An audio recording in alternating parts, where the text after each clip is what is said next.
Bien, on y va. Bonsoir et merci d'être là pour cette deuxième séance consacrée cette année aux critiques de l'innovation ou critiques de la technique. C'est la séance de ce soir. Et ce soir, je vais présenter donc l'évolution des recherches sur le sujet. Et puis, je m'arrêterai après, à la fin de ma présentation pour continuer les échanges comme d'habitude. Juste un rappel rapide de la séance précédente. On a déterminé ensemble 4 axes de ce qui peut être une critique ou une élaboration argumentée pour essayer de fournir un cadre conceptuel qui n'est d'ailleurs pas du tout exclusif ou dédié à l'innovation. C'est-à-dire que le début de ma proposition la semaine dernière a essayé de regarder ce qu'était une critique, ce que l'on peut définir comme critique. Et pour ça, on a regardé 4 axes qui sont une critique dite discernante, une critique subjective, une critique qui peut être responsable ou spirituelle. Et comme je l'ai déjà dit, encore une fois, ce n'est pas propre à l'innovation, c'est caractéristique. Regardons ce qu'est quoi que ce soit, ça peut être une œuvre d'art par exemple, ça peut être une opinion politique. Eh bien, à chaque fois, on pourrait imaginer qu'on regarde la notion de discernante, la notion de subjectivité, la notion de responsabilité et de spiritualité. Et toujours lors de la séance précédente, nous avons établi que pour l'innovation à proprement parler, la critique, c'est également plusieurs choses. Un, qu'il y a un décodage des symboles pour l'imagination, pour l'innovation, et pour cela, on s'est notamment appuyé sur Roland Barthes. Et ce point regarde par exemple la question des marques, la question des organisations possibles. C'est explorer aussi le contexte politique dans lequel l'innovation sera utilisée, et pour ça on s'est appuyé notamment, j'avais cité Stuart Hall. C'est également une approche, pour faire une critique de l'innovation, une approche herméneutique, et on avait vu les différentes strates d'interprétation avec Gadamer. C'est un enjeu intertextuel, ça c'est plutôt Julia Kristeva qui nous avait parlé de cross-pollinisation et de transdisciplinarité. C'est aussi intégrer l'auteur de l'innovation, comme nous l'avons dit, en s'appuyant sur Mikhail Bakhtin. Enfin, et ça c'était la fin de notre séance de la dernière fois, si nous avons commencé la première séance en regardant l'étymologie de critique, avec justement les notions de discernement, c'est aussi comment nous l'avons conclu, avec Kant notamment, et en quoi la critique est aussi un acte de distinguer, de juger. L'objectif n'est pas effectivement de faire une sorte d'anti-innovation, ou de désinnovation, ou d'un anti-progrès. C'est plutôt dans quelle mesure la raison, qui est donc le messager de la critique, on peut le dire tel quel, doit se faire tribunal pour établir une critique juste, échappant au dogmatisme, au scepticisme, par ce travail justement de la raison. C'est ce qu'on avait vu la dernière fois, puis nous avions eu un invité, on en aura encore un la fois prochaine, mais c'est bien ce qu'il faut retenir. La critique, c'est établir une critique, c'est être discernant, c'est comprendre la subjectivité de qui fait la critique, c'est aussi dans quelle mesure la critique que je fais a une portée de responsabilité, et enfin, qu'elle peut avoir comme conséquence spirituelle, au sens où nous l'avons déjà exploré. Aujourd'hui, je vais plutôt regarder, je vais rentrer beaucoup plus dans le détail, de la notion de technique et la notion d'innovation et cette mise en perspective.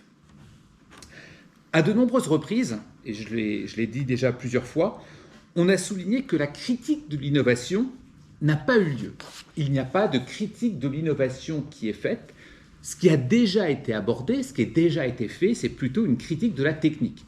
Et ça, on a un bon nombre d'auteurs, de penseurs, de philosophes sur le sujet. Je les ai déjà cités, ça peut être Simondon, ça peut être Ellul qu'on va voir, ça peut être Jonas qu'on va voir aussi ce soir, ça peut être Illich. Et si l'amalgame entre innovation et technique est courant, les deux termes n'ont pourtant pas les mêmes attributs et pas les mêmes conséquences. Donc, je ne reviens pas sur la définition de l'innovation, je vais m'attarder ce soir plutôt sur la notion de technique qu'on avait vue l'an passé. Et pour ça, la technique, elle est ancrée, elle est enracinée, elle est dans une origine qui est évidemment celle de la techné, la techné grecque, qui se traduit, cette techné grecque, par art, par habileté également, que l'on est possible. À l'origine, ce terme était utilisé pour désigner l'habileté manuelle, l'artisanat par exemple, les compétences pratiques. Donc là, vous voyez, je suis vraiment dans un niveau basique, on va complexifier un peu tout ça un peu plus tard, mais d'abord comprendre les enjeux de la technique un peu historiquement.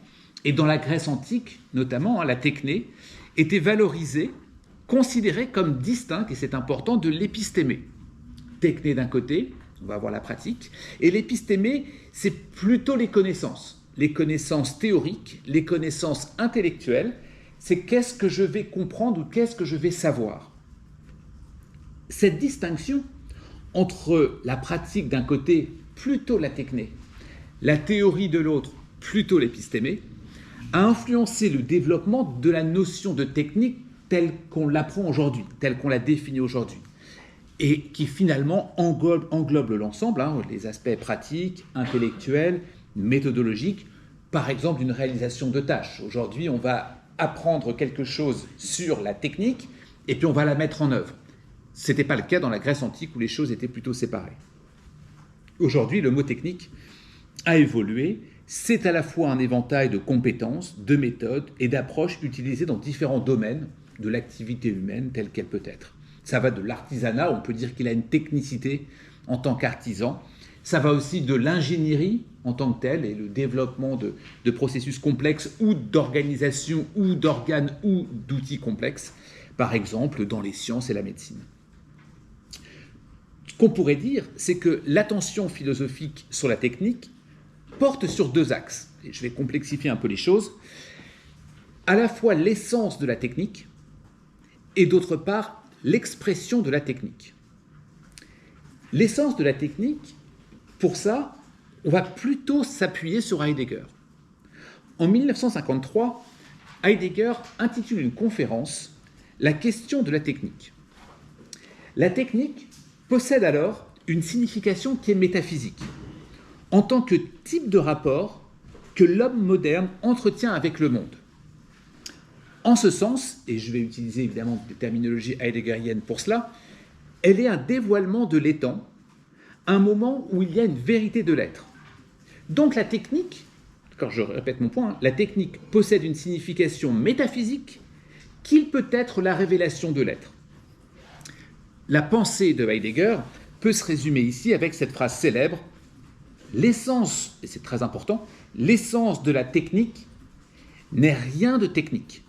L'essence de la technique n'est rien de technique. » Heidegger va définir l'essence de la technique au regard, c'est très important d'avoir ce point-là en tête, au regard d'un certain destin de l'être et du déracinement de l'étant. L'étant, chez Heidegger, c'est tout ce dont nous parlons, tout ce à quoi nous pensons, tout ce à l'égard de quoi nous nous comportons, mais aussi bien ce que nous sommes nous-mêmes et la manière dont nous sommes.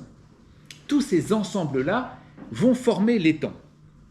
Donc gardez bien en tête que qu'est-ce qui va forger ou qu'est-ce qui va formuler cet étant-là, c'est justement l'essence de la technique.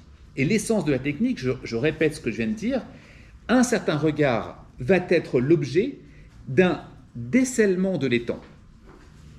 Elle n'est donc plus simplement un assemblage de moyens destinés à la production, ce que l'on pourrait imaginer quand on parle de technique. Elle est, je cite Heidegger ici, la technique dans son être est quelque chose que l'homme de lui-même ne maîtrise pas. La technique moderne n'est pas un outil et n'a plus rien à voir avec des outils. Alors cette phrase me dit énormément sur notre société contemporaine, je le relis. La technique dans son être est quelque chose que l'homme de lui-même ne maîtrise pas. Vous allez voir que ça va nous donner un champ d'exploration et quelques vertiges que l'on pourrait imaginer, parce que qui va fabriquer la technique, c'est l'homme, et l'homme finit par ne pas maîtriser la technique qu'il développe lui-même. Et vous allez comprendre qu'effectivement, à ce moment-là, la question qui se pose, c'est comment est-ce qu'on forge l'étant ?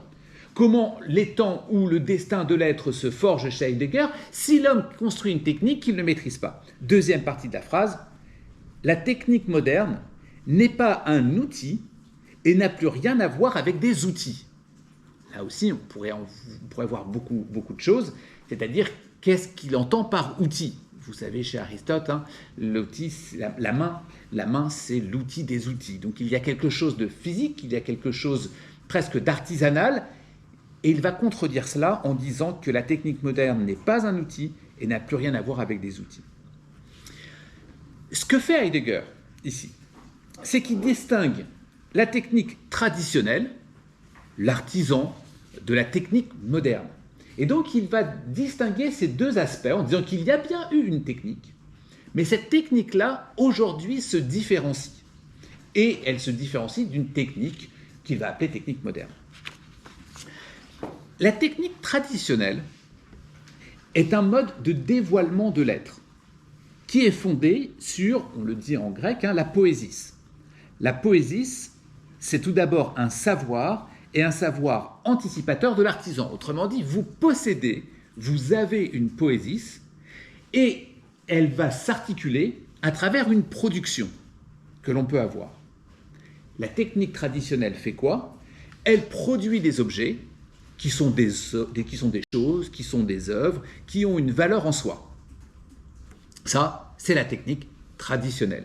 Vous avez une poésis qu'on pourrait, d'une certaine manière, associer avec l'épistémé, sauf que l'épistémé est trop connaissance, trop théorique, et il nous faut la partie technique, qui, elle, va résoudre les choses de manière très opérationnelle.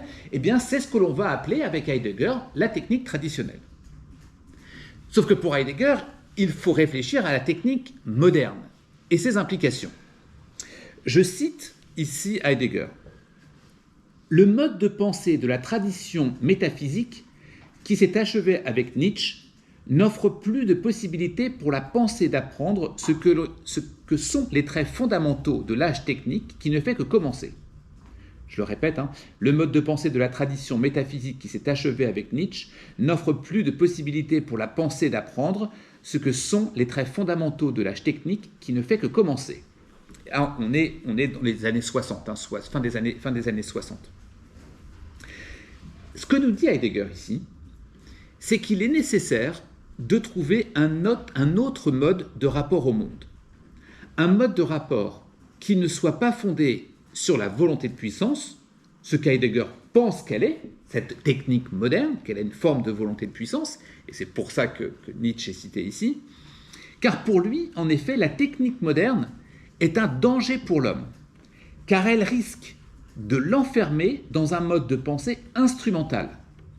Et vous commencez à comprendre la précédente citation quand il parlait que l'homme ne le maîtrise pas. Et effectivement, encore une fois, je répète, il dit, c'est pas sa citation, c'est ce que j'explique de la citation, que la technique moderne est un danger pour l'homme car elle risque de l'enfermer dans un mode de pensée instrumental. L'homme va être instrumentalisé par la technique qui lui est proposée ou qui lui est imposée, d'une certaine manière. Et si on est instrumentalisé, si on n'est qu'un mode instrumental, eh bien finalement, on ne peut plus voir le monde dans sa complexité et dans sa richesse. Parce que la complexité et la richesse qui est d'une variété, on va dire, importante, dès lors que vous êtes instrumentalisé sur une forme de pensée ou de structure, on est forcément restreint à cela. Vous ne voyez plus l'ensemble du monde, mais vous ne pouvez même plus être confronté au monde dans sa complexité et sa variété, puisque vous êtes dans cette notion instrumentale. La technique moderne n'est pas un ensemble de moyens en tant que tel. La technique moderne risque également de conduire à une sorte d'exploitation et destruction de la nature. Elle est un ensemble de moyens, bien sûr, mais pas seulement de moyens. Puisque la technique va être une forme, je répète ce que j'ai dit préalablement pour appuyer mon propos, une sorte de dévoilement de l'être. La question, c'est si la technique est un mode de dévoilement de l'être, mais que dans le même temps, elle est instrumentalisée, à l'évidence, ça va être un dévoilement de l'être voulu par quelque chose. Par quoi? C'est ce que l'on va essayer de voir ensemble. Cette dimension, je cite cette fois Heidegger, nous n'avons plus besoin de bombes atomiques. Le déracinement de l'homme est déjà là. Nous ne vivons plus que des conditions techniques. Ce n'est plus une terre sur laquelle l'homme vit aujourd'hui. Je répète, nous n'avons plus besoin de bombes atomiques, le déracinement de l'homme est déjà là, nous ne vivons plus que des conditions techniques. Ce n'est plus une terre sur laquelle l'homme vit aujourd'hui. Alors, cette remarque est évidemment intéressante, et regarder la technique de cette manière avec Heidegger ne se limite pas tant à l'outil qu'à une sorte de métaphysique de la technique. Et celle-ci ne regarde évidemment pas ici encore les innovations ou les entreprises ou les organisations, les entrepreneurs ou les scientifiques, mais ce qu'il regarde, c'est les hommes. Et quel que soit le lieu, je cite de nouveau Heidegger, et qui parmi nous pourrait affirmer qu'un jour, en Russie et en Chine, ne s'éveilleront pas de très anciennes traditions d'une pensée qui contribueront à rendre possible à l'homme une libre relation avec le monde technique. Donc Heidegger, on est toujours dans le même entretien qui date de 1966, il dit « Qui parmi nous pourrait affirmer qu'un jour en Russie et en Chine ne s'éveilleront pas de très anciennes traditions d'une pensée qui contribueront à rendre possible à l'homme une libre relation avec le monde technique ?» Phrase probablement prémonitoire, peut-être pas concernant la Russie, puisque ça l'est moins désormais, mais lorsque l'on évalue les avancées chinoises majeures vis-à-vis de la technique, notamment en distançant les États-Unis, c'est exactement l'enjeu, qui est à partir d'une technique, un enjeu métaphysique qui peut être le dévoilement de l'être, tel qu'il est organisé notamment par la Chine. Deux exemples très clairs, qui peut être ce que l'on a probablement minimisé d'un point de vue, je dirais presque métaphysique. La première fois qu'une innovation majeure chinoise va inonder en si peu de temps le marché, c'est le réseau social TikTok, par exemple. Et on a bien vu la réaction à cette époque-là des États-Unis en disant « est-ce qu'on peut le racheter ?» Et notamment Microsoft qui avait fait une offre pour pouvoir racheter TikTok, notamment pour un certain nombre de pays. C'est-à-dire qu'il y avait une sorte de trouble qui se produisait à partir d'une technique chinoise qui va, d'une certaine manière, parler du dévoilement de l'être, à savoir comment cette technique-là va mettre à jour l'être. Et vous voyez la question métaphysique, comment, d'un point de vue très direct, elle peut avoir pris pied avec un réseau social, mais également avec CRISPR, la fameuse technique d'édition de l'ADN, qui, si elle n'a pas émergé, été en tant que telle inventée en Chine, c'est les Chinois qui l'ont mis en place la première fois à travers des tests.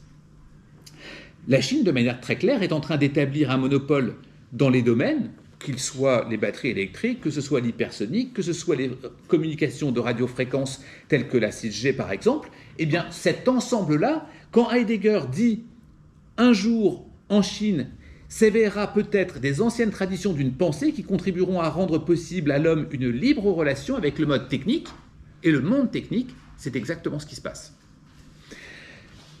Heidegger, une nouvelle fois, je le cite, « C'est pour moi aujourd'hui une question décisive de savoir comment on peut faire correspondre en général un système politique à l'âge technique et quel système ce pourrait être. Je ne sais pas et je n'ai pas de réponse à cette question. Je suis persuadé que ce soit la démocratie. » Je ne suis pas persuadé, pardon. C'était fondamental et mon lapsus l'a tourné. Je ne suis pas persuadé que ce soit la démocratie. Je répète la phrase dans son ensemble. C'est pour moi aujourd'hui une question décisive de savoir comment on peut faire correspondre en général un système politique à l'âge technique, gardez en tête la Chine et les États-Unis, et quel système ce pourrait être pour faire correspondre la politique et la technique. Je n'ai pas de réponse à cette question. Je ne suis pas persuadé que ce soit la démocratie. On est en 66, Heidegger parle du dévoilement de l'être, il parle du destin de l'être. On est en 2024, dans lequel ces questions-là ne sont pas moins pertinentes, lorsque l'on regarde pas la totalité d'absence de la démocratie, mais une démocratie particulièrement réduite en Chine, dans lequel la technique a un rôle fondamental pour l'enjeu politique.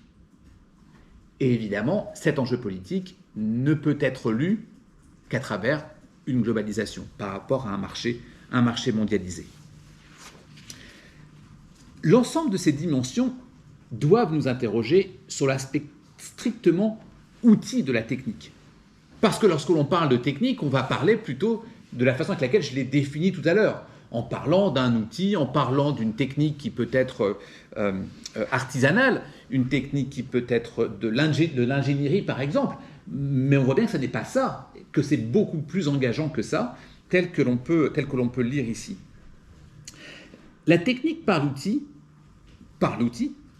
un réseau social, une technique d'ingénierie par exemple, n'est pas sans conséquence sur le destin de l'être. Je vais m'arrêter là-dessus en détail. La technique par l'outil n'est pas sans conséquence sur le destin de l'être. Si l'homme fait croire qu'il maîtrise l'outil, Heidegger ne le croyait pas, je l'ai cité, mais si l'homme fait croire qu'il maîtrise, et vous n'avez que très rarement, ça a existé récemment, mais vous n'avez que très rarement une proposition ou en tout cas une affirmation de dire « nous ne maîtrisons pas l'outil qu'on a mis sur le marché ». Nous ne maîtrisons pas l'outil que l'on a mis en œuvre.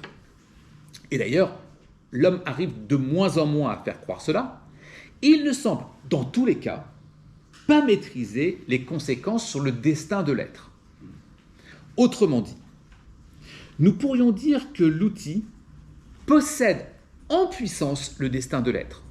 Quel que soit l'outil, il peut posséder en puissance le destin de l'être qui n'est pas maîtrisé par celui qui le met en œuvre. C'est d'autant plus vrai avec, typiquement, une intelligence artificielle. Mais pas seulement. Ce n'est pas moins vrai dans les techniques commerciales, dans les techniques de consulting, dans les techniques de marketing, dans les techniques publicitaires, organisationnelles, managériales. Toutes mettent en jeu, quand elles ne mettent pas en scène, le destin de l'être. Et ça, on n'en parle pas, ou en tout cas, on ne s'interroge pas sur la mesure que cela peut avoir parmi ces techniques que je viens de citer, qui sont des techniques extrêmement banales, qui rentrent dans le quotidien, qui sont utilisées comme une sorte de réflexe quotidiennement dans nos organisations, quand on parle de techniques commerciales, quand on parle de techniques managériales, organisationnelles, quand on parle de techniques marketing à proprement parler, nous n'avons pas ces dimensions-là. Cela n'est pas sans conséquence. Ces techniques-là sont des outils également. Sont des outils qui mettent en jeu le destin de l'être. Et il y a tout autant d'outils ici qui, évidemment, ne sont pas des matériaux physiques à proprement parler, mais qui ne sont pas sans engendrer le destin de l'être de la même manière. Les techniques employées, je prends quelques exemples, par les ressources humaines pour évaluer les individus. Les techniques employées par des cabinets de conseil pour caractériser ce qu'est une organisation efficace ou performante. Les techniques marketing qui peuvent être destinées à une forme de manipulation. L'ensemble de ces éléments-là ne sont pas sans conséquence sur une forme de dévoilement du destin de l'être, ainsi qu'Heidegger nous le souligne. C'est pourquoi, d'ailleurs, Heidegger va évoquer cette question du déracinement de l'être et du déracinement de l'homme. Cependant, l'homme n'est-il pas un déracinement continu à cause ou par la technique? C'est un homme déraciné de manière permanente face aux techniques qui engendrent son destin. Exemple, Walter Benjamin souligne que la perte de l'aura avec la photographie et la reproduction mécanisée, n'est-ce pas une forme de déracinement qu'il dénonce? Cela n'a-t-il pas continué, si je garde le même exemple, avec la fin de la photo argentique, qui est supplantée par le numérique? D'une génération à l'autre, n'y a-t-il pas un déracinement ressenti de la génération précédente? Plus fortement encore, l'homme ne se déracine-t-il pas lui-même en tant qu'homme? Qu'est-ce que l'homme à force de déracinement, face à un déracinement de lui-même? Autrement dit, la volonté de puissance de la technique va avoir pour conséquence de déraciner l'homme au point de ne plus lui laisser de racines. Qu'est-ce qu'un homme qui n'a plus de racines à cause de la technique, qui va, comme je l'ai dit, à la fois nous déraciner, à la fois jouer sur le destin de l'être, à la fois qui va nous utiliser dans une démarche où nous ne la maîtrisons plus? Il en est dépendant, une forme, là c'est moi qui le dis tel quel, une forme de marionnette, ce que tout à l'heure on lisait avec Heidegger, avec une notion instrumentale. Lorsque l'on regarde, par exemple, les machine learning ou autres types de cette technologie, qui prennent un pouvoir de plus en plus conséquent, L'homme perd de plus en plus le sien, son pouvoir, et ses racines, que deviennent-elles? Que sont-elles? Et c'est ce pourquoi Heidegger, d'une certaine manière déjà en 66, alertait sur ces questions-là. Et c'est peut-être là où se joue la métaphysique de la technique, avec une compréhension tout à fait simple du terme. La métaphysique de la technique est donc, comme vous le savez, après Aristote, après la physique, après l'outil, après le matériau ou ses ersatz. Et ce que l'on fait, c'est qu'on avance vers une ontologie de la critique et une ontologie de la technique. Parce que la métaphysique de la technique est présente. Nous ne pouvons pas, en tout cas c'est ce que j'essaye de faire dans cette première partie avec vous, nous retrouver ou nous resserrer ou nous réduire à la technique de l'artisan ou la technique de l'ingénieur. On voit bien que l'enjeu de la technique a un enjeu de déracinement sur le destin de l'être qui est bien plus important que cela. Et ce déracinement a lieu avec cette technique. Elle va donc chercher ses racines, et c'est par une ontologie, non pas de l'être en tant qu'être, mais en tant qu'outil, Et c'est peut-être le questionnement en cours avec l'intelligence artificielle qui peut apprendre d'elle-même. Ça, ce que je... Par le déracinement de la technique, vous sous-entendez qu'il y a une aliénation de l'être qui est provoquée par la technique?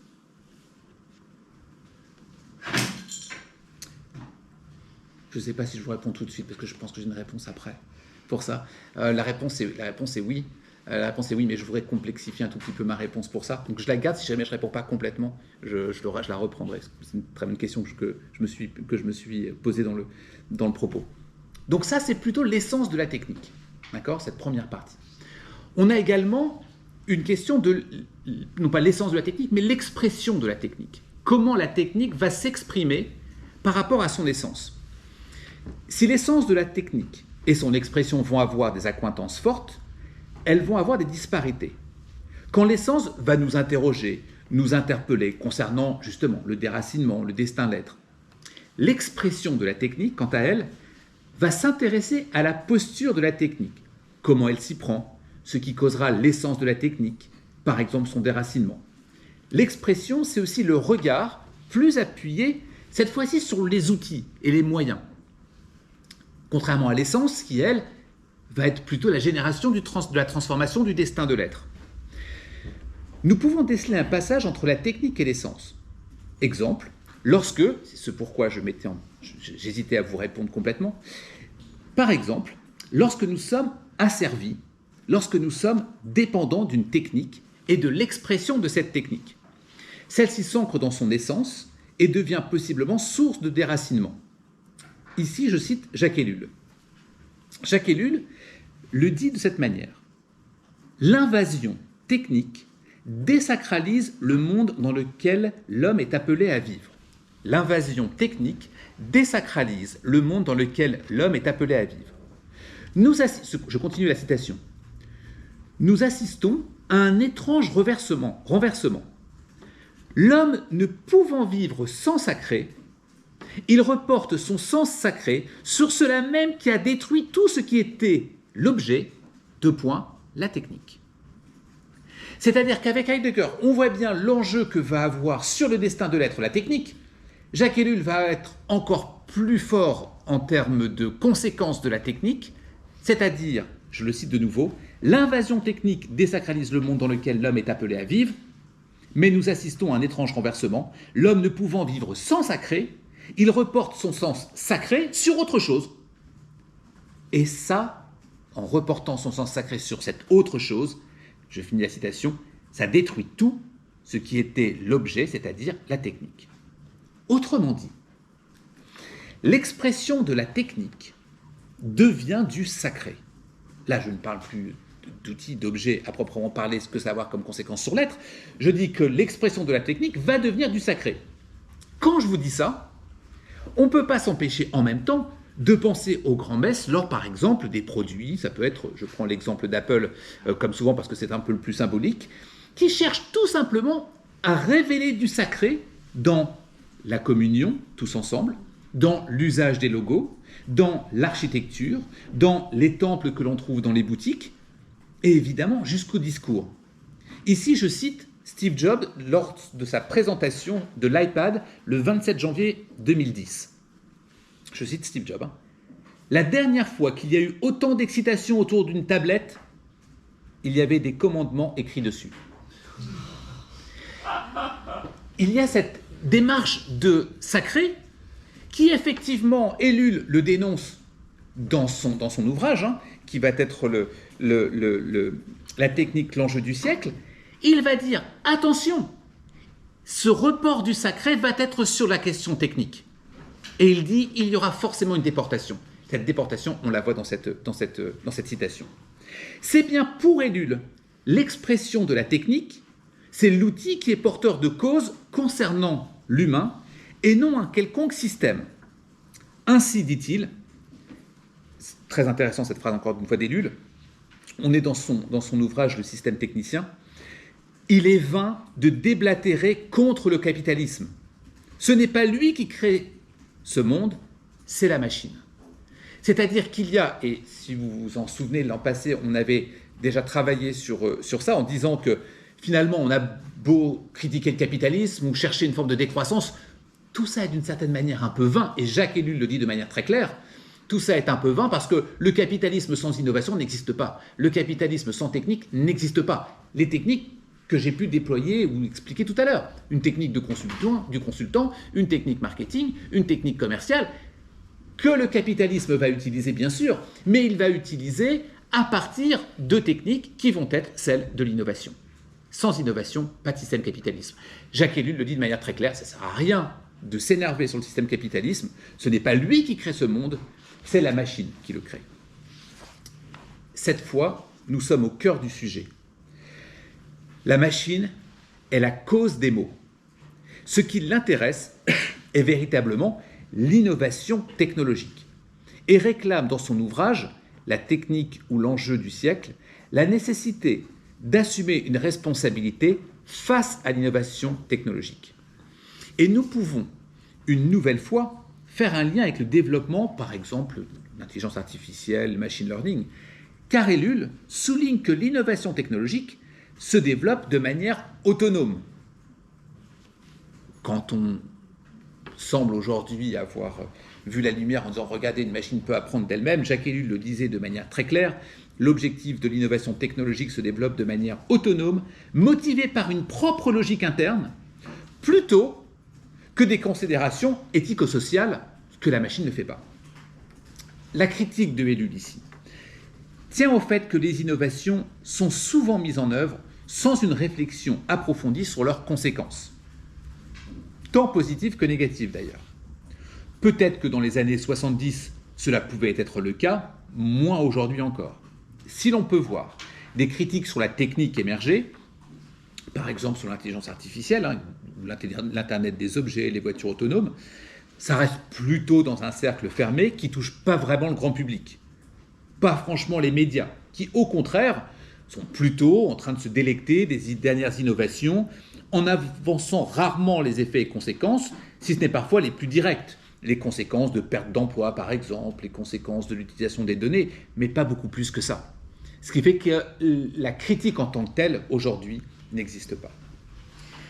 Si Ellul s'intéresse tant à la technique, c'est que celle-ci n'est pour lui pas un simple secteur parmi d'autres, mais se trouve à la base de la structuration totale de la société contemporaine, avec évidemment au centre de cette société contemporaine l'innovation. Évidemment, on ne peut rejoindre Ellul, on ne peut que rejoindre Ellul sur ce point, étant entouré d'innovation. Pourquoi ce sujet de la technique ou de l'innovation n'est pas, par exemple, objet de débat public? Je vais y venir dans un instant. Pourquoi est-ce qu'il n'est pas un enjeu de discussion? Il y a une sorte, on pourrait dire, de mépris ou d'indifférence de la part des politiques, des débats sociaux médiatiques. Alors ça arrange tout le monde, je l'avais aussi déjà dit, ça arrange tout le monde parce que nous n'avons pas trouvé la façon avec laquelle nous pouvons construire un autre type de société sans en passer par l'innovation. L'innovation apportant la croissance économique apportant une sorte de, je mets des guillemets, bien-être matériel ou bien-être physique par exemple, va nous donner une forme de confort Il n'y a pas de raison qu'un gouvernement s'oppose à cela. C'est la façon la plus simple de s'acheter une sorte de paix. D'un autre côté, l'innovation, elle a tout intérêt à continuer de cette manière-là parce que tant qu'on ne s'interroge pas sur ses responsabilités, sur son rôle éthique, alors elle continue. Il y a, sans savoir bien comment l'expliquer, une sorte de décalage entre le poids de l'innovation dans notre quotidien, les conséquences, ses financements, ses influences, et son absence totale dans les débats. C'est d'une certaine manière ce que va justement dénoncer Jacques Ellul. D'ailleurs, il dit bien que la civilisation technicienne touche à tout, et nous l'avons dit et nous la mettons en œuvre, par exemple dans l'éducation, la santé, l'alimentation, les transports, les produits de consommation, elle est absolument partout, l'innovation. Jacques Ellul le dit de cette manière-là, et son ultra-visibilité, dans cette pièce par exemple, finalement, on peut se demander si l'ultra-visibilité de l'innovation ne l'invisibilise pas. Cela peut trouver une explication dans le fait que l'innovation est spectacle. L'innovation est spectacle et contribue peut-être même à être l'acteur principal du spectacle de l'existence. La technique comme l'innovation. Je cite ici Jacques Ellul. S'il y a société du spectacle, dit Jacques Ellul, évidemment, vous faites référence à Debord avec ça. S'il y a société du spectacle, c'est à cause de, grâce à, en vue de la technicisation. C'est le moyen technique qui permet cette globalisation du spectacle. Autrement dit, le spectacle, encore une fois, avec la référence à Guy Debord, va être mis en œuvre et mis en perspective à partir, pour Jacques Ellul, des usages de la technique. Et ici, on retrouve des éléments, encore une fois, du sacré, que l'on a évoqué. Cette société du spectacle, par et pour la technique, que l'on n'hésite pas à faire franchir avec le terme d'innovation, avec les innovations elles-mêmes. C'est bien sûr la société du spectacle vis-à-vis de la société, et je m'explique, que ce soit une nation qui peut posséder une innovation que d'autres n'en possèdent pas, c'était déjà le propos d'Adam Smith, que ce soit un individu qui possède ce que d'autres ne possèdent pas, que ce soit un individu en tant que tel, que ce soit une classe sociale, qui possède ce que d'autres ne possèdent pas, que ce soit un individu qui possède ce que d'autres ne peuvent pas posséder, que ce soit l'individu vis-à-vis de lui-même, son ego qui se nourrit par les injonctions de la société du spectacle. Je reprends pour être sûr d'être compris. Cette société du spectacle, à partir de la technique, va se faire, encore une fois je le répète, vis-à-vis de la société, à partir des nations, une nation qui possède une innovation que d'autres n'en possèdent pas, c'est pour ça que je prenais l'exemple d'Adam Smith et la richesse des nations, que ce soit une classe sociale qui va posséder quelque chose que d'autres ne possèdent pas, pensez au luxe, pensez aux objets de consommation à un prix élevé, que ce soit un individu, la société du spectacle. Autrement dit, qu'est-ce que je ne possède pas que l'autre possède, qu'il me faut posséder, que ce soit pour accéder à une classe sociale ou que ce soit tout simplement pour nourrir mon existence. Il va sans dire que nous ne qualifions pas ici l'innovation comme écrasée par la société du spectacle. On ne peut pas dire que toute innovation est forcément un résultat ou une dimension qui est propre de la société du spectacle. Un grand nombre d'innovations qui ne sont pas propres à celle-ci. Il n'empêche que ça interroge sur quelles innovations le sont ou pas dans la contribution de la société du spectacle. À l'évidence, toutes les innovations ne le sont pas. Toutefois, nous ne pouvons pas dire que l'innovation donc en soit extraite. Et comme nous l'avons dit, c'est notamment le fait de la marchandisation de l'innovation et sa définition économique. Ça, c'est donc cette notion importante d'expression. Une autre partie qui nous intéresse et qui nous montre ses conséquences. Ces conséquences de cette technique, c'est une forme de déshumanisation que l'on va avoir. Dans son approche comme une société du spectacle, nous pourrions dire que la technique va déshumaniser l'homme. Je vais acheter, promouvoir, me procurer une technique, une innovation, non pas pour me construire en tant qu'homme, en tant qu'être, non pas pour assurer le destin de mon être, pour le dire d'un point de vue heideggerien, mais pour l'avoir avec une sorte d'image, avec une sorte de façade que je peux avoir qui va me permettre d'exister dans la société du spectacle. Cette dimension de la technique déshumanise l'homme au sens où elle devient finalement plus importante que l'homme lui-même. Qu'est-ce que tu possèdes? Qu'est-ce que je possède? Qu'est-ce qui me fabrique? Et finalement, la valeur de l'homme semble passer par les effets du spectacle, qui sont orchestrés par la technique, par l'innovation. Ce qui est intéressant, c'est qu'en 1954, dans la technique ou l'enjeu du siècle, Ellul soutient que la technologie fonctionne selon sa propre logique autonome, indépendamment des considérations éthiques, sociales ou politiques. Dès lors, si l'on note que la technique déshumanise, ça n'est pas que ça. C'est aussi le fait que la technique existe sans l'humain. Souvenez-vous d'Heidegger tout à l'heure. La technique existe sans humain, sans humanité, et elle n'est pas pour autant moins existante. De plus, la déshumanisation par la technique va s'effectuer à travers quoi?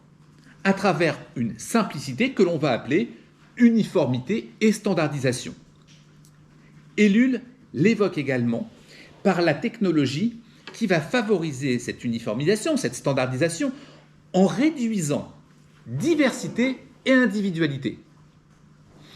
La technique réduit en effet cette part d'humanité individuelle et tend au contraire à élever l'humain, mais à l'élever où? À un échelon universel. C'est Henri Marcuse qui parlait d'homme unidimensionnel, par exemple, et on a cette approche-là ici. Nous pourrions dire qu'on cherche à rendre l'humain comme un produit technique et technologique, ce qui n'est pas si impossible au regard des technologies implantées, implantables, où tout le monde va recevoir la même chose. Qu'est-ce qui se dessine ici? Se dessine une forme d'homogénéisation de la société induite par la technologie, peut nous dire Ellul, mais celle-ci n'est pas que liée à la technologie, même si ça paraît grande.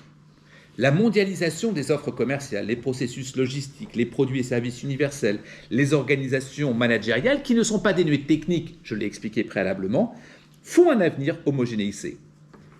Certes, la technologie joue un rôle, puisque cela est par exemple issu du développement et de l'abondance, par exemple, des systèmes d'information. Mais s'ils sont le détonateur de cette possibilité, l'humain ne s'est pas moins engouffré dans cette forme de désir d'homogénéisation.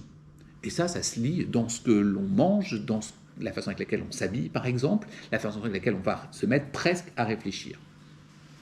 Ellul considère la technologie comme un système global qui englobe tous les aspects de la société.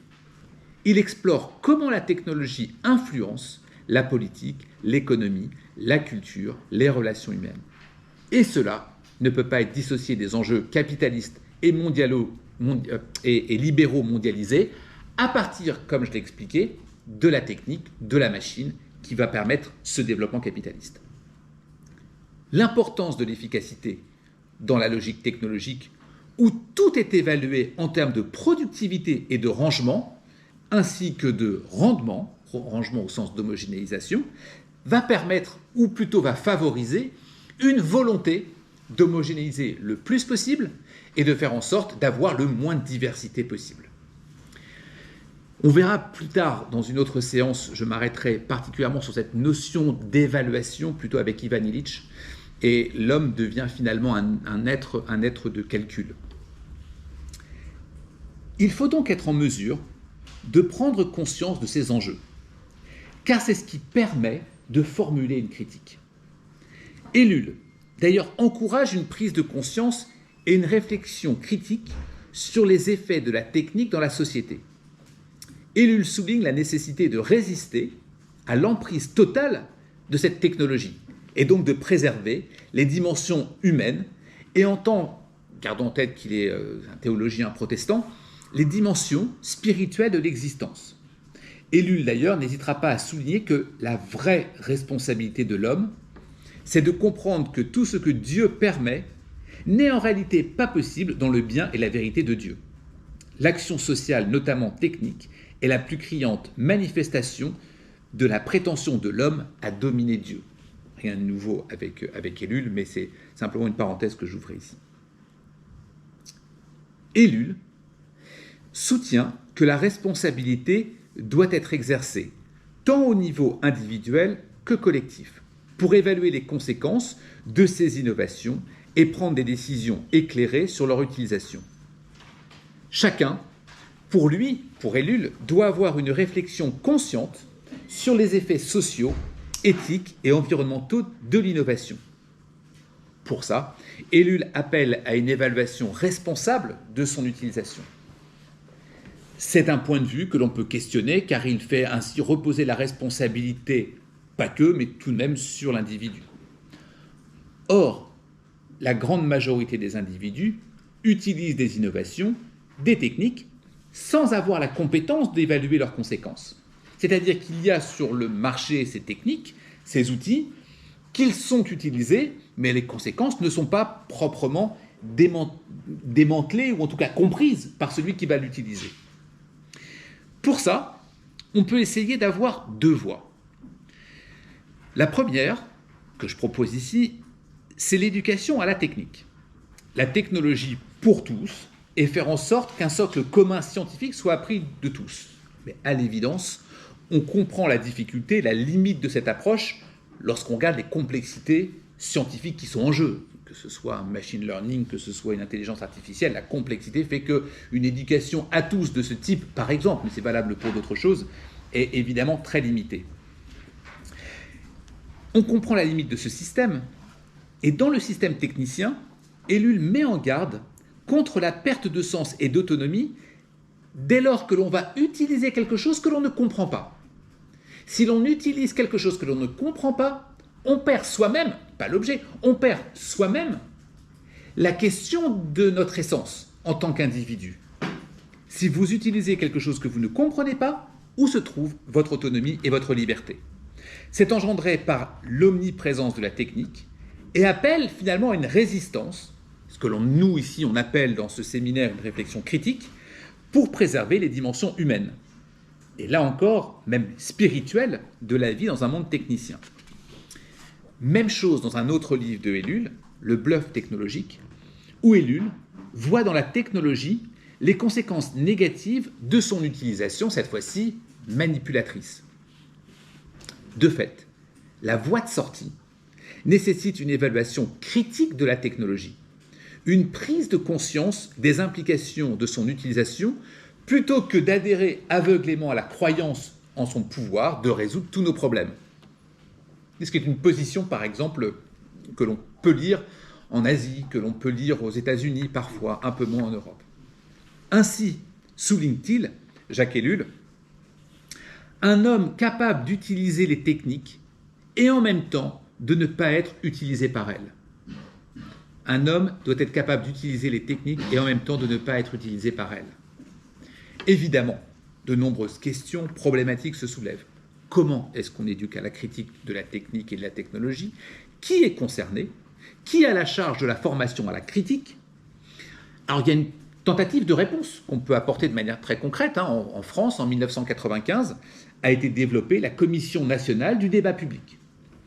CNDP est une autorité publique au respect du droit à la participation du public dans l'élaboration des projets et des politiques publiques ayant des conséquences sur l'environnement. Je vais y revenir un peu plus loin sur cette commission. Une autre réponse, qui est plutôt celle que l'on défend ici, c'est la responsabilité qui repose sur celui qui sait, et donc l'innovateur, car c'est celui qui est détenteur des savoirs, de ce qu'il fait, de ce qu'il utilise, des moyens qu'il met en œuvre. Nous pourrions alors, mais ce n'est pas l'objet de la séance aujourd'hui, et on y reviendra, l'élaboration d'une critique passe surtout par une élaboration d'une critique de l'innovateur. On l'a déjà mentionné, on y reviendra, parce que c'est celui-ci qui s'engage dans un rapport moral et non éthique vis-à-vis de la technique. Et je vais maintenant entrer dans cette dimension importante qu'est la responsabilité morale par rapport à une critique de la technique et de l'innovation.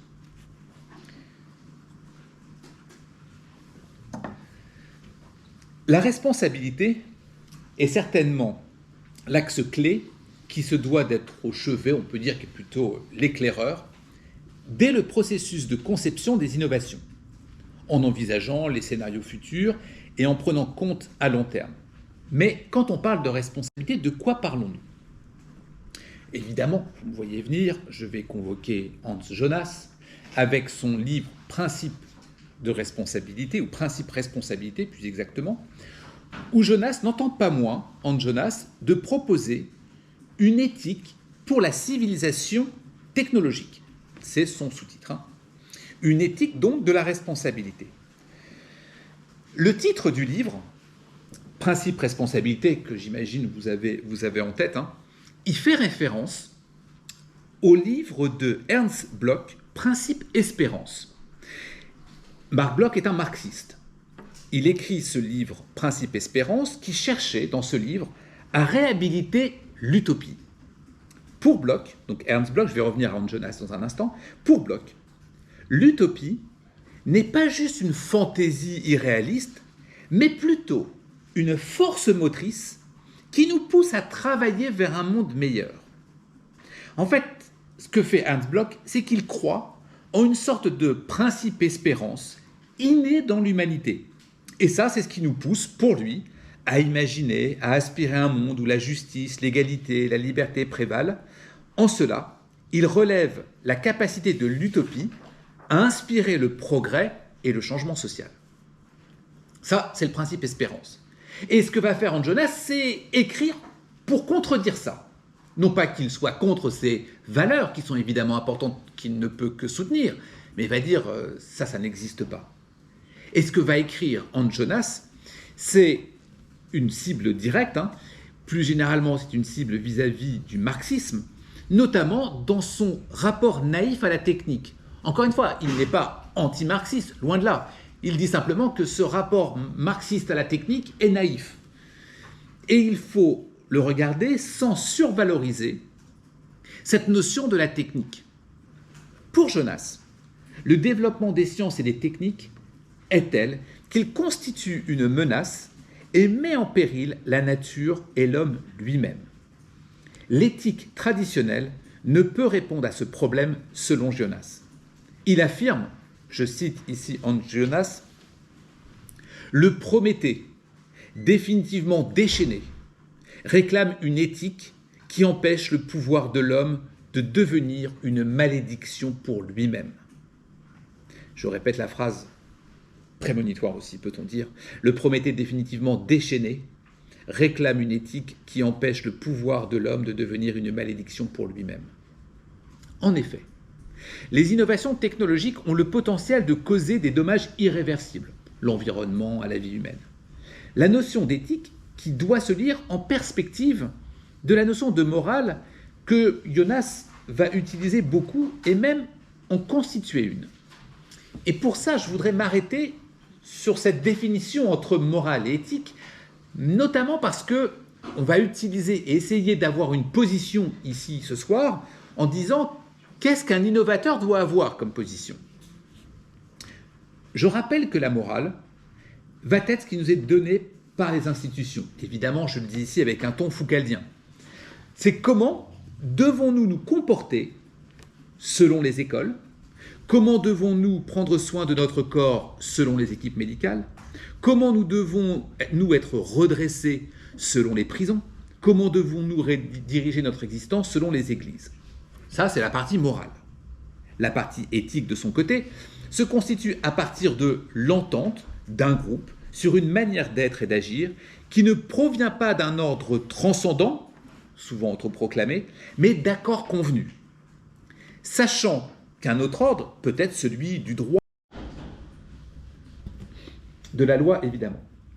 Avec cette lecture, quand Hans Jonas nous dit qu'il nous faut, je le cite, que les nouveaux types et les nouvelles dimensions de l'agir, donc de nos actions, réclament une éthique de la prévision et de la responsabilité qui leur soit commensurable et qui est aussi nouvelle que le sont les éventualités auxquelles elle a affaire. Nous avons vu, c'est toujours la citation, que ce sont là les éventualités qui surgissent des ordres de l'homo faber à l'âge de la technique. plusieurs choses ici qui sont importantes, mais notamment, il va dire une éthique de la prévision. Donc ensemble dans ce groupe, si vous avez bien compris la différence entre l'éthique et la morale, ensemble, regardez à une éthique de la prévision qui leur soit commensurable et qui est aussi nouvelle que les éventualités auxquelles on a affaire. Autrement dit, quand on a une intelligence artificielle ou quand on a une autre type de technique, quels sont les effets nouveaux et qui s'occupe de ces effets nouveaux? Cela signifie bien qu'un accord, qu'un partage, qu'une acceptation doit être trouvée entre les innovateurs, les techniciens qui doivent donc, je mets des guillemets, mais prévoir avec les citoyens concernant les risques que l'on prend avec une technologie nouvelle, les éventualités, les hypothèses, peut-il dire. Ce qui a du sens ici, c'est ce que l'on nomme, ce qu'on appelle les stratégies collaboratives, c'est-à-dire on permet de constituer avec les différentes parties prenantes un accord entre parties compte tenu des enjeux. C'est par exemple ce qui s'est fait à travers les enjeux de la commission que j'ai cité tout à l'heure, la commission qui est née en 1995. Cette commission avait notamment été convoquée en 2010 à propos des nanotechnologies, qui n'a jamais fonctionné. À cause des lobbying militants, des deux côtés d'ailleurs, on avait d'un côté des anti-nanotechnologies, beaucoup d'écologistes par exemple, qui empêchaient activement les débats, physiquement les débats, devant les endroits où ça devait avoir lieu, c'était dans les mairies, les comités, des salles de comités des fêtes par exemple, en région, eh bien ils étaient physiquement devant en 2010 pour empêcher les débats à l'intérieur. Les autres, les pro-nanotechnologies, étaient à 99% issus des industriels qui fabriquaient des nanotechnologies, et les points de divergence étaient sur à peu près tout. La forme des questions posées, le temps de prise de parole, le manque de certaines parties prenantes, l'absence de culture scientifique, quand tout à l'heure je disais qu'il est compliqué évidemment que tout un chacun puisse avoir la même connaissance. Et sur 16 débats prévus en région, en 2010, 2 ont eu lieu, et ils n'ont eu lieu qu'en tout petit comité, pas avec les parties prenantes. C'était ce qui devait décider si en France, on devait utiliser des nanotechnologies et dans quel domaine on devait le faire. Autrement dit, ça n'a pas eu lieu. Et la question, par exemple, aujourd'hui sur l'intelligence artificielle n'a même plus lieu, n'a pas lieu, pour d'autres raisons qui sont des raisons de service quand les nanotechnologies sont quand même des produits. L'autre aspect est donc une question morale. Et je vais en arriver à une explication sur la position que je prends ici. Là, Hans Jonas n'hésite pas à proposer très clairement une morale. Pour cela, Hans Jonas s'appuie sur l'impératif catégorique de Kant, le fameux devoir moral, je cite Kant ici, « agis de telle sorte que tu puisses également vouloir que ta maxime devienne une loi universelle ». Ce que fait Hans Jonas, c'est qu'il reformule, et il dit, Hans Jonas, principe responsabilité, « agis de façon à ce que les effets de ton action soient compatibles avec la permanence d'une vie authentiquement humaine sur Terre ». Ici, on a ce que l'on va appeler une volonté d'inversement de la charge de la preuve. Ça, c'est ce que l'on peut voir aussi, par exemple, avec Paul Ricoeur. Peut-être que j'y reviendrai plus tard quand je parlerai de responsabilité, mais l'inversement de la charge de la preuve, c'est quand vous devez prouver que vous n'allez pas nuire aux autres. Or, la responsabilité a plutôt été faite de manière inversée. Vous avez commis quelque chose, c'est le latin de responsable, respondere, ça veut dire rendre compte de ses actes. D'accord ? Rendre compte de ces actes, c'est qu'est-ce que j'ai fait que je dois réparer. Quand on est sur l'inversement de la charge de la preuve, c'est l'inverse. C'est-à-dire que je dois prouver que je ne vais pas nuire.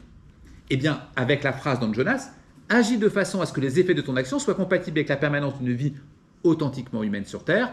Ce que tu dois faire doit correspondre à ça. Dans la perspective de ce que nous avons souligné déterminant la morale, il y a ceux qui savent, et notons que Hans Jonas évoque un rôle du savoir en morale, ceux qui agissent, que l'on peut supposer être les techniciens, les scientifiques, les innovateurs, et qui sont placés en termes d'acteurs institutionnels. En fait, les innovateurs vont jouer le rôle d'une institution qui dit comment faire, qui dit comment se comporter avec leur technique. C'est exactement ce que disait Heidegger tout à l'heure. Nous pourrions dire qu'il est ici octroyé à l'innovateur le même rôle, la même puissance qu'un hôpital avec ses patients, un gardien de prison avec ses détenus, un enseignant avec ses élèves, où nous sommes, comme on l'a dit au début, finalement un instrument. Au regard des conséquences des actions, les innovateurs ont donc une responsabilité vis-à-vis de la technique qui est celle de préserver une vie authentiquement humaine sur Terre, pour le dire avec Jonas.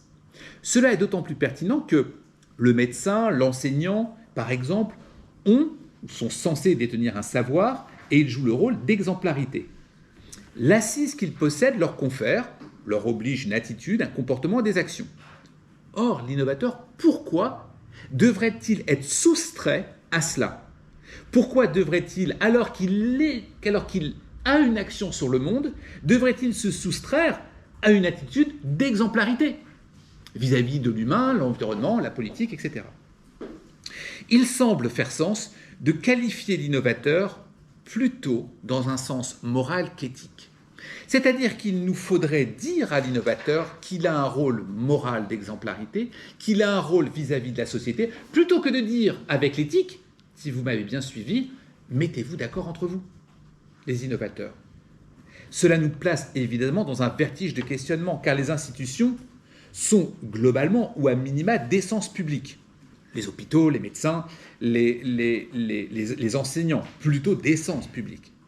Et ils sont caractérisés par le bien commun, ce qui n'est pas du tout le cas de l'innovateur, ce qui n'est pas du tout le cas de l'innovation, qui n'agit que dans des intérêts privés.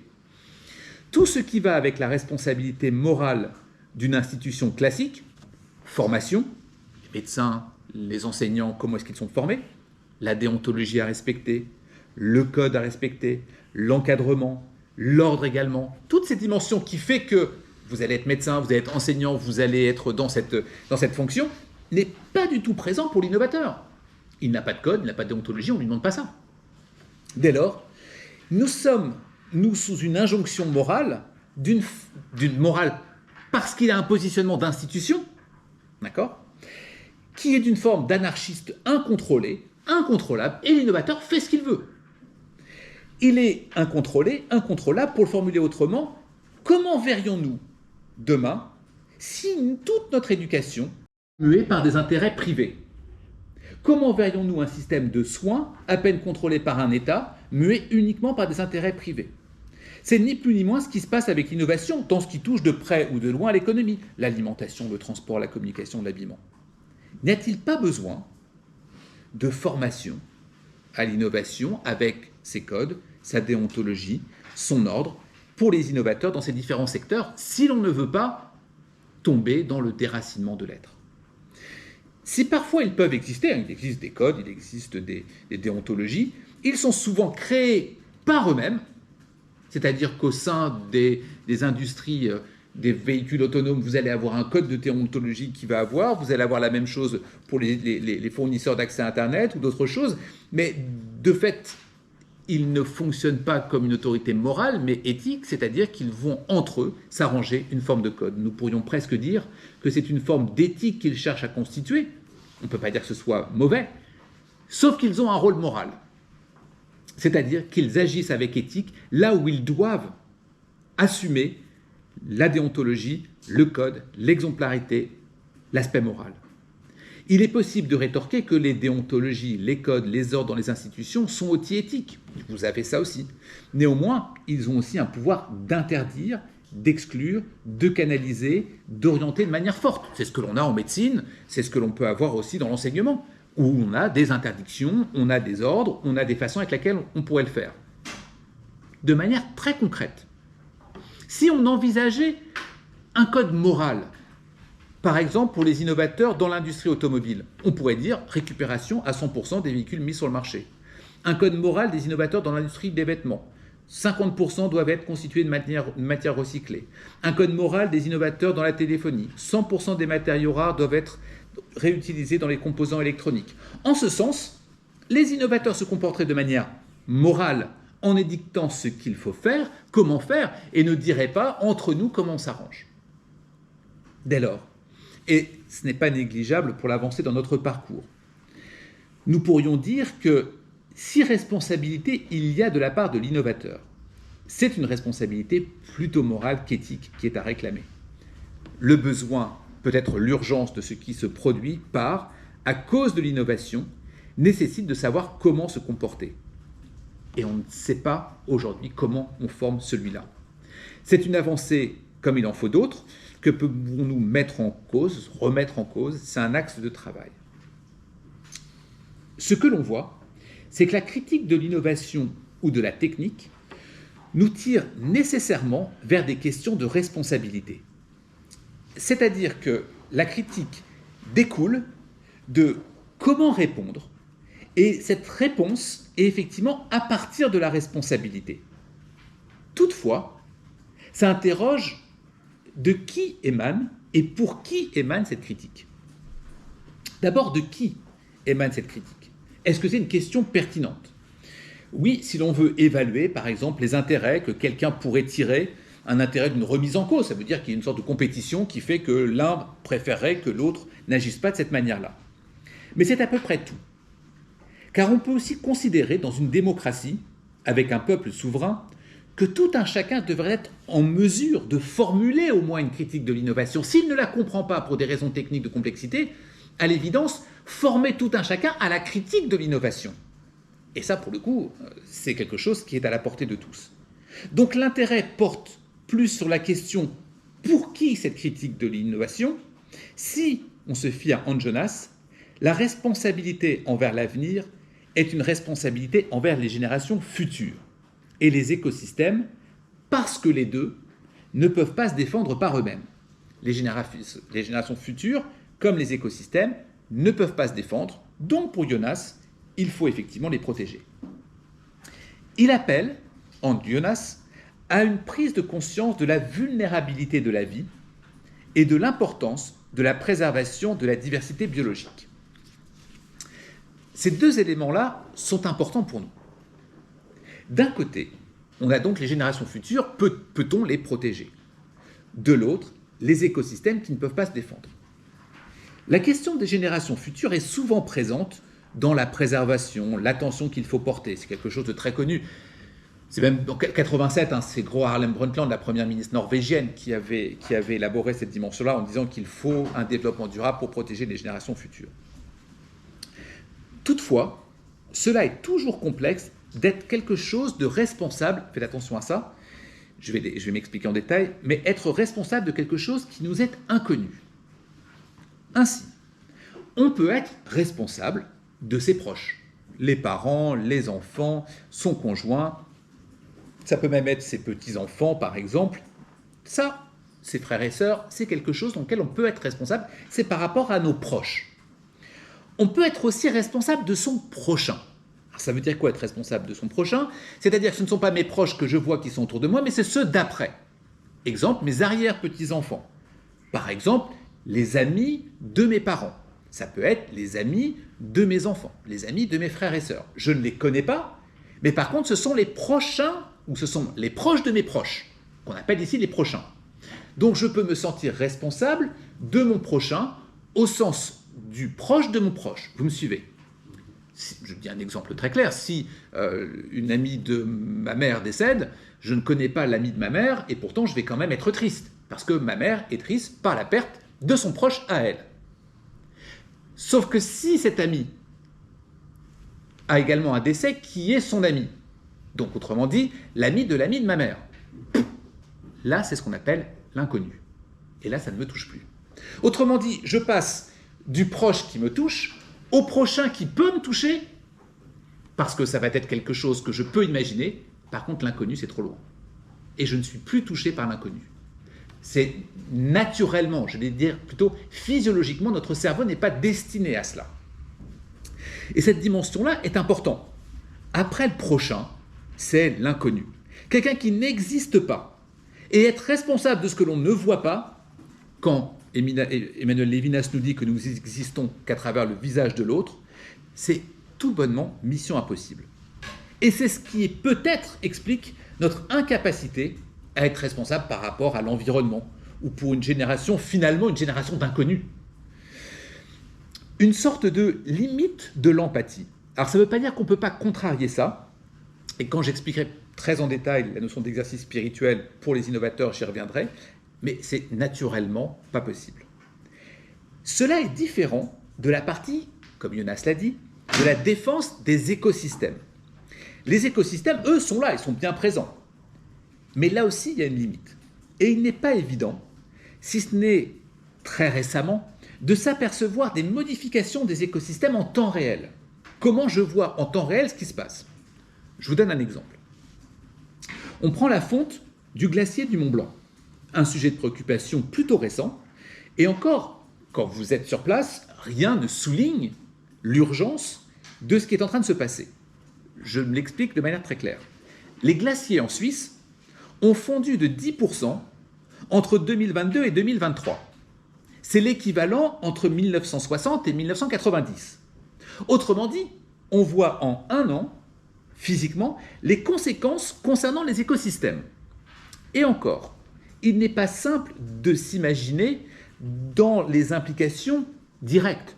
Eau, manque d'eau, la sécheresse par exemple, si on n'est pas concerné très directement. C'est-à-dire que si on passe 2 jours à Zermatt ou 2 jours à Chamonix, finalement on a eu de l'eau et on ne s'en rend pas compte de manière si concrète que ça.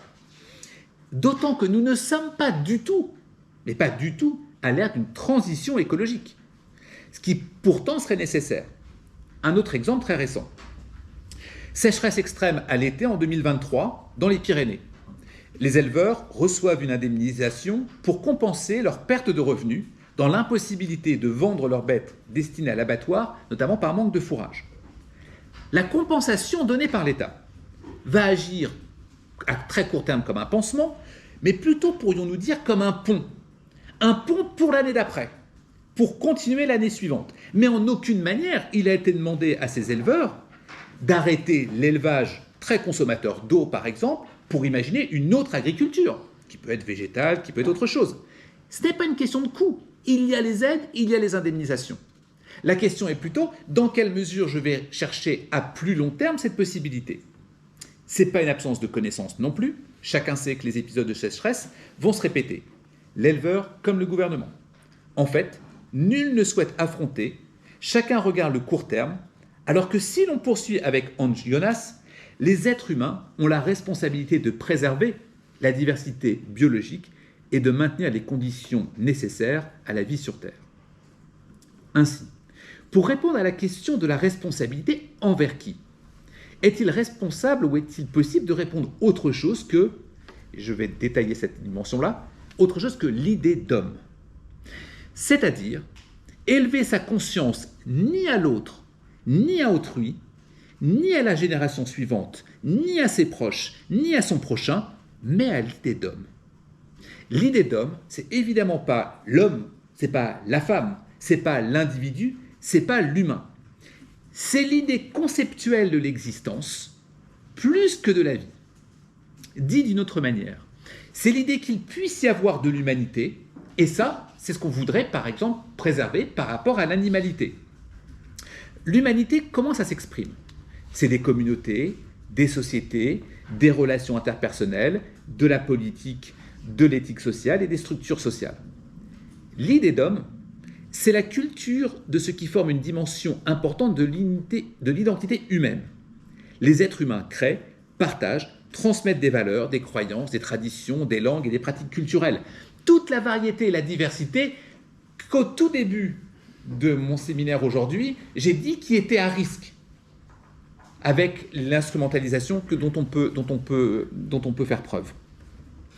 Cette dimension-là, c'est l'homme en tant qu'être existentiel, à travers l'expérience individuelle de l'existence humaine, qui met l'accent sur la liberté, l'angoisse, la responsabilité, le sens de la vie. C'est néanmoins aussi, en tant qu'homme, en tant qu'animal évolué, si on préfère, enfin l'idée d'homme, c'est aussi l'être moral. C'est-à-dire la moralité comme l'éthique sont importantes pour l'idée d'homme, bien sûr. Et cette dimension pour l'idée d'homme, c'est les débats qui portent sur la nature de notre moralité. Qu'est-ce que l'on veut faire?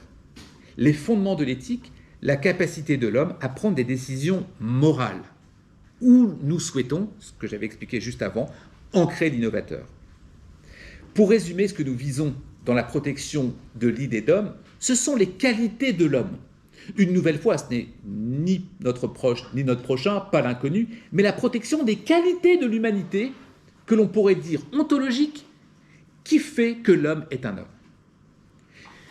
Une illustration intéressante, peut-être un peu provocante, c'est celle de l'assistance médicale à la procréation, notamment la fécondation in vitro, qui est mise en œuvre en 1982 par Jacques Testard, le père scientifique du premier bébé éprouvette. Exemple intéressant à plusieurs titres. Et le premier concerne directement ce qu'on dit aujourd'hui, puisque Testard se définit lui-même comme un critique de science, expliquant que, je cite Jacques Testard, comme le critique d'art, souvenez-vous, c'est ce que j'ai dit au tout début, en disant que la critique telle qu'on l'imagine, discernante, spirituelle, responsable, subjective, n'est pas propre à l'innovation, elle est propre d'une certaine manière à l'ensemble de la société. Et Jacques Testard va dire, comme le critique d'art ou le critique littéraire, le critique de science, qui n'est absolument pas un ennemi des sciences, s'autorise à porter des jugements plutôt qu'applaudir religieusement toutes les productions de laboratoire. Ces avancées scientifiques ont conduit à des innovations majeures, les innovations de Jacques Testard, des bouleversements estimant les dérives qui seraient induites par la PMA par exemple, eugénisme, homme augmenté, transhumanisme. Et il n'hésite pas, Jacques Testard, à dire que la plus grande dérive, c'est par exemple le tri des embryons, ce qu'on appelle le DPI, le diagnostic pré-implantatoire, qui représente une menace extraordinaire. Je le cite. C'est un peu long, je le cite. Tout désir est devenu une exigence. Je veux un enfant. Le désir d'enfant, le droit à l'enfant, et bientôt le droit à l'enfant normal, le droit à l'enfant aussi supérieur. Tout ça prépare l'acceptation du diagnostic préimplantatoire, du tri des embryons, en réduisant la grossesse à une fonction de grande banalité. Entre parenthèses, je suis toujours dans la citation, on espère aussi l'utérus artificiel, et l'enfant a un objet auquel on a droit. Tout ça concourt à préparer une véritable révolution dans l'espèce où on fabriquera, au sens industriel du terme, des bébés. Je continue avec Jacques Testard. Les débats sous-estiment encore des conséquences importantes de ces innovations comme le bien authentique des enfants ainsi créés ou les bouleversements anthropologiques prévisibles. Alors on peut fabriquer des enfants privés d'origine. Souvenez-vous, le déracinement de l'être dont j'ai parlé au début, Jacques Testard, 2011, va parler de manière très claire de cette notion d'enfant privé d'origine. Le déracinement de la technique qui ne fait que d'avancer, comme je l'ai expliqué au tout début, on le retrouve ici dans cette fin. Ou trier dans l'éprouvettes, mais aussi les embryons humains comme un matériau expérimental ordinaire, afin de juguler, par exemple, la fuite des cerveaux ou le retard dans la compétition internationale. Ce que semble justement souligner Jacques Testard, c'est l'idée d'homme. Une forme de néolibéralisme de l'homme qui n'est pas l'idée d'homme, mais l'idée d'individu, de son prochain, celui avec lequel on veut, pour son enfant, un QI supérieur, une force plus importante, peu importe les conséquences et les moyens. C'est véritablement non plus l'idée d'homme telle que je l'ai définie juste avant, mais au contraire l'idée de l'individu, de mon petit individu que je veux voir si brillant. Or, dans ce cas, deux populations sont mises sur le banc des accusés. Certes, ceux qui traduisent désir en exigence, représentés par les lobbyistes de la première population, qui sont des lobbies plus idéologiques qu'économiques, mais est-ce qu'il faut les condamner ? Je ne le fais pas ici. Certes, peut-être qu'il faut les éduquer. Certes, exprimer que tout besoin n'est pas nécessairement dans l'appel d'une réponse. Mais ils sont incapables d'imaginer ce que l'on peut faire et les conséquences. Le scientifique, Jacques Testard, tire la sonnette d'alarme à leur propos, en condamnant une autre population, donc d'une part ceux qui vont vouloir, mais aussi les praticiens, ses collègues. Et il dit, les praticiens de l'AMP font preuve d'une éthique corporatiste, donc pas morale, j'espère que vous m'avez suivi, pas du tout morale, ils pourraient dire ça, mais pas du tout, ils ont une pratique éthique, et c'est bien le problème, c'est qu'ils s'arrangent entre eux, sans élever cette question à un niveau moral. Ils font preuve d'une éthique corporatiste, dit Jacques Testard, agressive, et obtiennent progressivement tout ce qu'ils revendiquent. Autrement dit, il y a deux aspects ici qui sont sous-jacents. Le premier est que les scientifiques peuvent être dotés d'une idéologie qu'ils défendent via leur pratique. Est-ce une attitude d'une science éthique? Le second, les scientifiques avancent avec un blanc-seing sans avoir à justifier, à expliquer les recherches. Ainsi, en 2011, date des propos de Jacques Testard que je vous ai cité, s'opèrent des manipulations sur des cellules embryonnaires sans qu'il soit nécessaire d'en montrer préalablement l'intérêt. Sauf qu'en 2018, cela nous a donné les premiers tests réels que j'ai cités au début du séminaire en Chine avec CRISPR et l'édition d'ADN dans le ventre des mères. Il pourrait y avoir une législation, mais comme nous l'avons déjà souligné, l'innovation vient toujours avant la loi. Et pour cet exemple, le dit encore Testard, pour que la réflexion du législateur soit correctement éclairée, il faudrait prendre en compte les conflits d'intérêts de presque tous les experts auditionnés par les commissions parlementaires, et ainsi disposer d'un observatoire indépendant afin de connaître la réalité des pratiques. Conflit d'intérêts, avancée de la science sans explication, et une législation déconnectée, d'autant plus que, tenez-vous bien, les lois de bioéthique ne sont révisées par l'Agence de biomédecine que tous les 7 ans. Et c'est seulement à ce moment unique que les citoyens sont réellement informés des pratiques et de leurs résultats. Sachant, comme le dit le proverbe que j'ai déjà cité dans ce séminaire, d'origine anglaise, lorsque le génie sort de la bouteille, personne ne peut l'y remettre. Sachant que le génie, il est désormais hors frontières, hors éthique, et à minima, pas la même. Encore une fois, par exemple en Grande-Bretagne, en Grèce, Israël, l'Espagne, la pratique de l'AMP post-mortem, qui est le prélèvement de gamètes auprès d'une personne décédée afin d'être utilisée pour une reproduction assistée, est possible, contrairement à la France. La question qui se pose, pour le dire avec Hans Jonas, et il le dit de cette manière-là avec une force, j'arrive à la fin pour ce soir, avec une force qui nous donne aussi un vertige. Hans Jonas dit « À quoi a-t-on le droit d'habituer l'homme, de le forcer à s'habituer » À quoi a-t-on le droit d'habituer l'homme, de le forcer à s'habituer? Hans Jonas avance la formule proche d'un principe de précaution avec cette maxime latine. In dubio pro malo. Cela signifie en cas de doute, en faveur du mal. Que s'il y a plusieurs conséquences possibles de l'emploi d'une technologie, il faut décider en fonction de l'hypothèse la plus pessimiste. Autrement dit, l'eugénisme concernant l'ADPI dont j'ai parlé. Et cela nous plonge évidemment encore dans un autre vertige. Refuser la PMA, l'ADPI à son proche, à son prochain, à celui qui souhaite un enfant sous prétexte que cela peut nuire justement à l'idée d'homme. Hans Jonas, comme mentionné avec Jacques Testard, a souvent été accusé d'être hostile à la technique et au progrès. Mais lui aussi a refusé et plutôt été un critique de la science. Ils ne sont jamais voulu être hostiles au progrès, jamais hostiles à la science, mais se sont positionnés comme des critiques de la science. Il a vu une nécessité, Hans Jonas, de faire progresser la technique dans un cadre défini, avec des conditions contrôlées, pour trouver des remèdes aux dégâts déjà causés par elle. En conclusion, le parcours de ce soir nous a permis de souligner une nouvelle fois que s'il y avait beaucoup de critiques de la technique, elles sont moins nombreuses en ce qui concerne l'innovation. Et que si les deux ne sont pas identiques, les quelques penseurs de la technique ne sont pas moins dans un amalgame. Pour nous aider à cette compréhension, nous nous sommes attelés ce soir à déterminer l'essence de la technique à partir de Heidegger.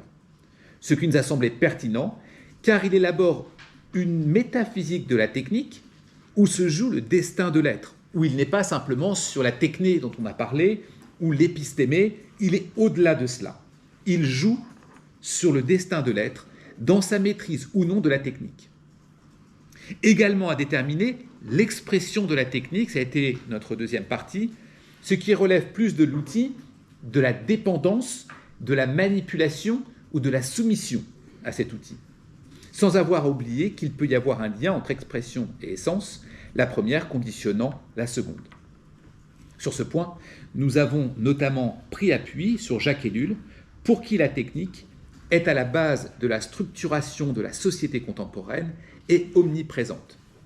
Celle-ci est désormais l'actrice de la société du spectacle que j'ai développée avec vous. La critique fondamentale étant que la technique déshumanise, déracine et se tourne vers sa propre logique autonome, sans l'humain, sans humanité, et ce qui est paradoxal, c'est pourtant elle existe à partir de lui. Face à ces enjeux de la technique, on s'est interrogé sur qui est concerné par la critique, qui a la charge de la critique et quelle forme de critique. Et nous avons rétabli alors le continuel débat, est-ce l'innovateur, le technicien, le praticien qui est responsable? Est-ce que c'est l'usager ou encore le législatif? Et pour avancer, nous avons établi la distinction entre l'éthique et la morale en concluant que les questions éthiques ne doivent pas être une question pour l'innovateur. Il a une responsabilité qui est morale, quand bien même il ne souhaite pas tenir ce rôle de manière claire.